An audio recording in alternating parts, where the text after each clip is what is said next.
പിശാചുക്കളെ ബഹിഷ്കരിക്കുന്ന ശൈലി സഭയ്ക്കുണ്ട്. അത് വളരെ അപൂർവമായിട്ടും വ്യക്തമായ വിവേചനങ്ങൾ നടത്തിയുമാണ് സഭ ഈ പിശാച് ബാധ ഒഴിപ്പിക്കൽ കർമ്മം നടത്തുന്നത്.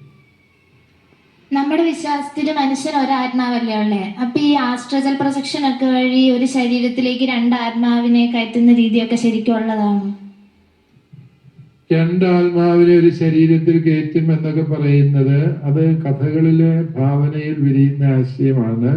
മനുഷ്യന് നമ്മുടെ വിശ്വാസം അനുസരിച്ച് മനുഷ്യന് ദൈവം ആത്മാവിനെ നൽകിയത് എപ്പോൾ എന്ന് ചോദിച്ചാൽ, അമ്മയുടെ ഉദരത്തിൽ ഒരു അണ്ഡവും ബീജവും ചേർന്ന ഒരു ഭ്രൂണം മനുഷ്യജീവൻ ആരംഭിക്കുന്ന ആ നിമിഷത്തിൽ ദൈവം ഒരാത്മാവിനെ ആ ഭ്രൂണത്തിൽ നിക്ഷേപിച്ചു, മനുഷ്യാത്മാവിന്.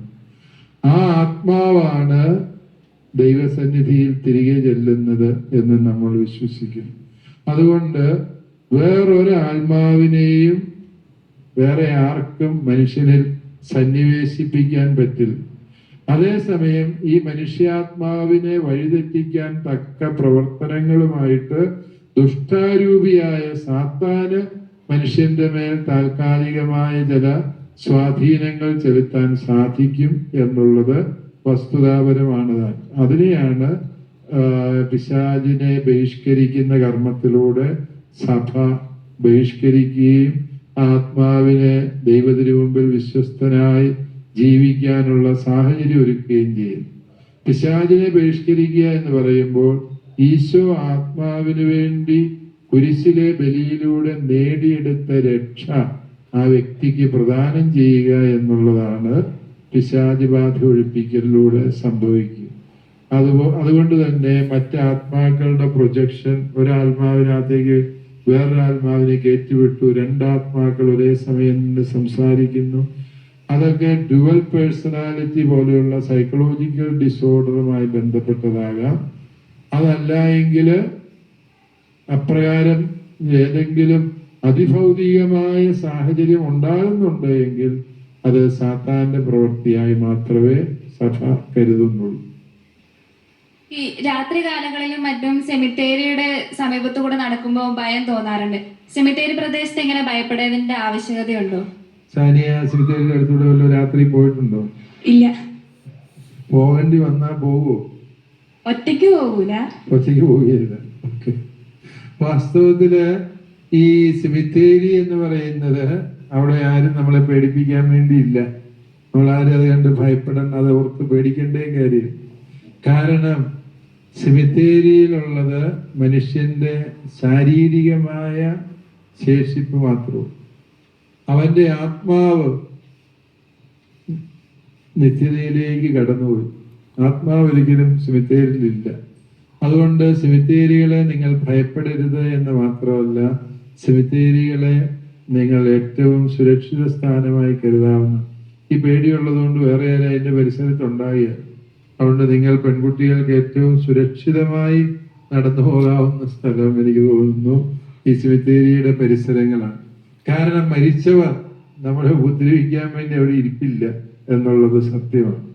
അത് ഈ മനുഷ്യൻ ഇങ്ങനെ ചില തെറ്റായ നറേറ്റീവുകൾ, ആഖ്യാനങ്ങൾ മനുഷ്യ ജീവിതത്തിലുണ്ട്. അതെന്തിനു വേണ്ടി എന്ന് ചോദിച്ചാൽ മരിച്ചവരോടുള്ള ഒരു ആദരവിനെ നിലനിർത്താൻ വേണ്ടിയായിരിക്കാം സെമിത്തേരിയുമായി ബന്ധപ്പെട്ട് അല്ലെങ്കിൽ ശ്മശാനങ്ങളുമായി ബന്ധപ്പെട്ട് പല കഥകളും ഈ ലോകത്ത് പ്രചരിക്കപ്പെട്ടത്. കാരണം അവിടെ സാധാരണ ഒരു സ്ഥലം പോലെ കരുതരുത്. മരിച്ചവരെ സംസ്കരിച്ച സ്ഥലത്തിന് പ്രത്യേകമായ ഒരു ആദരവും പ്രാധാന്യവും കൊടുക്കണം എന്നുള്ള ലക്ഷ്യത്തോടെ ആയിരിക്കാം ലോക ചരിത്രത്തില് മിക്കവാറും ഈ മൃതശരീരങ്ങൾ സംസ്കരിക്കുന്ന സ്ഥലങ്ങളുമായി ബന്ധപ്പെട്ട് ഇങ്ങനെ ഭയപ്പെടുത്തുന്ന ചില കഥകൾ രൂപം കൊള്ളാറുണ്ട്. ആ കഥകൾക്ക് ഒരു പോസിറ്റീവ് വാല്യൂ, ഒരു നല്ല വശം. എന്താന്ന് ചോദിച്ചാൽ അത് ചുമ്മാ കന്നുകാലിയെ തീറ്റാനുള്ള സ്ഥലമോ അതല്ല എങ്കിൽ മറ്റ് എന്തെങ്കിലും അനാശാസ്യ പ്രവർത്തനങ്ങൾക്കുള്ള സ്ഥലമോ അല്ല, മറിച്ച് അത് പരിശുദ്ധമായി സംശുദ്ധമായി സൂക്ഷിക്കപ്പെടണം. എന്ന ലക്ഷ്യത്തോടെയാകാം പണ്ടുകാലം മുതൽ ഈ സെമിത്തേരിയുമായി ബന്ധപ്പെട്ട ഈ കഥകൾ രൂപം കൊണ്ടിട്ടുള്ളത്. അതുകൊണ്ട് നിങ്ങൾ ആരും സെമിത്തേരിയുടെ ഭാഗത്തൂടെ പോകുന്നതിന് ഭയപ്പെടേണ്ട. ഒറ്റയ്ക്ക് പോകാനും സാനിയ പേടിക്കേണ്ട കാര്യമില്ല. ഒറ്റയ്ക്ക് പോകേണ്ടി വന്നാൽ ഏറ്റവും സുരക്ഷിതമായി പോകാവുന്ന സ്ഥലം സെമിത്തേരിയാണ് എന്ന് മനസ്സിലാക്കിയാൽ മതി. ഭയം എന്ന് പറയുന്നത് നമ്മുടെ മനസ്സിൽ ഇങ്ങനെ നാം കേട്ട പല കാര്യങ്ങൾ വഴി അടിഞ്ഞുകൂടുന്ന ചില ചിന്തകളാണ്. ആ ഭയത്തിൽ നിന്ന് നാം പേടിയുണ്ടെങ്കിൽ പോവുകയും ചെയ്യരുത്. പേടിയുള്ളവർ പോയാൽ സംഭവിക്കാൻ പോകുന്ന എന്താന്ന് ചോദിച്ചാൽ, നടന്നു പോകുന്ന വഴിക്ക് ഒരു വള്ളിയെ കാല് തട്ടി ഉടനെ നിലവിളിച്ച് കാറി ആള് തന്നെ ഹാർട്ട് അറ്റാക്ക് വന്ന് മരിച്ചു പോകും. കാരണം എന്താണ്? കാരണം ആള് വിചാരിക്കുന്ന എന്താ, അയ്യോ ഈ ആത്മാക്കൾ ആരോ കാലെ പിടിച്ചു വലിക്കുന്നതാണ് എന്ന് പേടിച്ചു പോകും അല്ലേ? പണ്ടാരോ സെമിത്തേരി പോയി ഒരു ആണി അടിച്ചേച്ച് വരാവോ എന്ന് ചോദിച്ച ഒരു കഥ നിങ്ങളെപ്പോലെ യുവജനങ്ങൾ ആരോ ആണ് എന്നോട് പങ്കുവച്ചത്. ഇങ്ങനെ ആണി അടിച്ചേച്ച് പോകാൻ വേണ്ടി ഇവൻ ചെന്ന് വളരെ പേടിച്ചാണ് ചെല്ലുന്നത്. സെമിത്തേരിയില് ഒരു രൂപം തറച്ചു വെച്ചേച്ച് പോരണം. ഇവൻ ചെന്നു ആണി അടിച്ച് രൂപമൊക്കെ തറച്ചു തൂക്കി. പക്ഷെ പോരാൻ നേരം നോക്കിയിട്ട് പറ്റുന്നില്ല. ആരോ പിടിച്ചു വലിച്ചു പേടിച്ച് ഇവൻ ഹാർട്ട് അറ്റാക്ക് വന്ന് മരിച്ചു. പക്ഷെ യഥാർത്ഥത്തിൽ സംഭവിച്ചത്, ഇവൻ ആണി അടിച്ചത് ഈ കൈയുടെ ഈ ഉടുപ്പിന്റെ അറ്റം കൂട്ടിയാണ് ആണി അടിച്ചത്. വലിച്ചെടുക്കാൻ നോക്കുമ്പോ ആണിയേല് ഈ ഉടുപ്പ് കുടുങ്ങിയതാണ്. ആ പേടി മനസ്സിൽ കിടക്കുന്നതുകൊണ്ട് പെട്ടെന്ന് എന്ത് വിചാരിച്ചു, അയ്യോ എന്നെ ആരോ പിടിച്ചു. ആ ഭയമാണ് ഇത്തരത്തിലുള്ള ആഖ്യാനങ്ങളിലൂടെ രൂപപ്പെട്ടു വന്ന ചില ഭയം പലരുടെയും മനസ്സിലുണ്ട്. അതാണ് പിന്നീട് സെമിത്തേരി കഥകളായി, ഭയപ്പെടുത്തുന്ന കഥകളായി രൂപപ്പെട്ടു വരുന്നത് എന്നുള്ളത് സത്യമാണ്. സെമിത്തേരിയിലേക്ക് കയറുമ്പോൾ, സാധാരണ സെമിത്തേരി അല്പം കാട് പിടിച്ച് പുല്ലൊക്കെ ഉള്ള സ്ഥലമായിരുന്നു. സെമിത്തേരിയിലേക്ക് കയറുമ്പോൾ, ഇന്നാളൊരാൾ എന്നോട് പറഞ്ഞു, സെമിത്തേരിയിലേക്ക് കയറിയപ്പോൾ ഒരു പാമ്പിനെ കണ്ടു. ഭയങ്കര പ്രശ്നം. അത് പിശാചിന്റെ സാന്നിധ്യം അവിടെ ഉണ്ട് എന്നുള്ളതിന്റെ സൂചനയാണ്. ഞാൻ പറഞ്ഞു, പാമ്പ് വരുന്നിടത്തെല്ലാം പിശാചിന്റെ സാന്നിധ്യം ഉണ്ടെന്ന് നമ്മളെന്തിനെ തെറ്റിദ്ധരിക്കുന്നു അല്ലേ? പാമ്പ് എലിയെല്ലാം നടക്കും.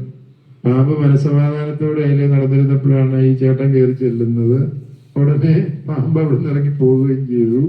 അത് കണ്ട് പിശാചിന്റെ സാന്നിധ്യമാണ് എന്ന് നമ്മൾ ദുർവ്യാഖ്യാനം ചെയ്യേണ്ട കാര്യം. ഈ സെമിത്തേരിയുമായി ബന്ധപ്പെടുത്തുന്ന ഭയത്തിന്റെ കഥകളെ നമ്മൾ അതുകൊണ്ട് വളരെ വിവേചന ബുദ്ധിയോട് മനസ്സിലാക്കേണ്ടതാണ്. നമ്മുടെ വിശ്വാസം അനുസരിച്ച് സെമിത്തേരി ഒരു വിധത്തിലും ഭയപ്പെടുത്തുന്ന സ്ഥലമല്ല.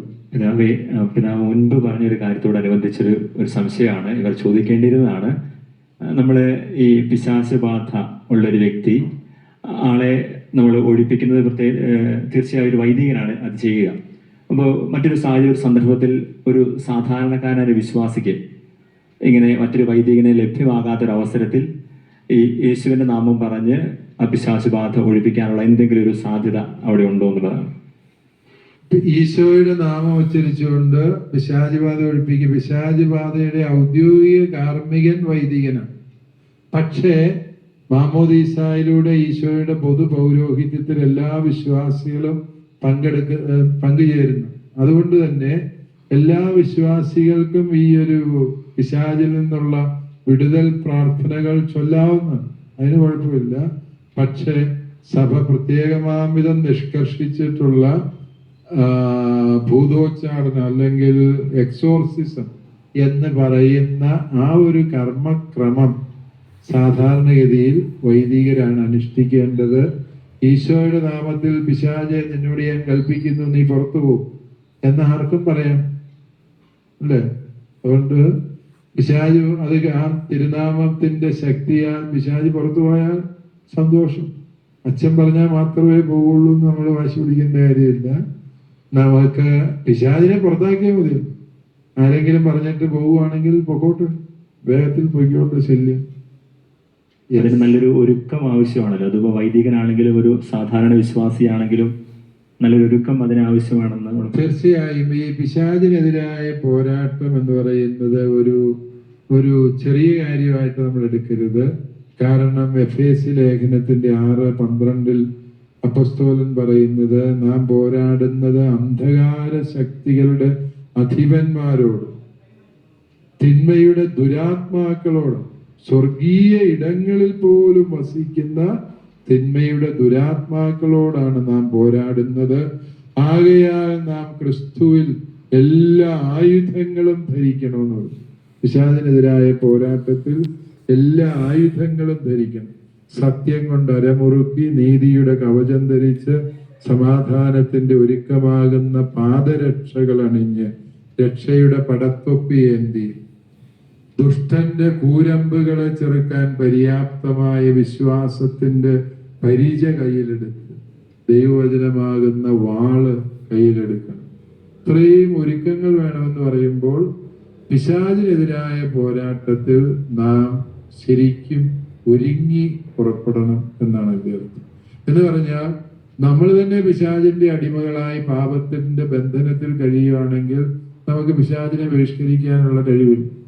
അതേസമയം നമ്മൾ വിശുദ്ധിയോട് ജീവിക്കുകയും ഈശോയുടെ തിരുശരീര രക്തങ്ങളാൽ നമ്മളെ തന്നെ ശക്തിപ്പെടുത്തുകയും പരിശുദ്ധ കുമ്പസാരത്തിലൂടെ പാപമില്ലാത്ത നിർമ്മലമായ മനസാക്ഷി സ്വന്തമാക്കുകയും പരിത്യാഗ പ്രവൃത്തികളിലൂടെ നമ്മളെ തന്നെ ബലപ്പെടുത്തുകയും ചെയ്തു കഴിഞ്ഞാൽ നമുക്ക് പിശാചിനെ ബഹിഷ്കരിക്കാൻ കഴിയും.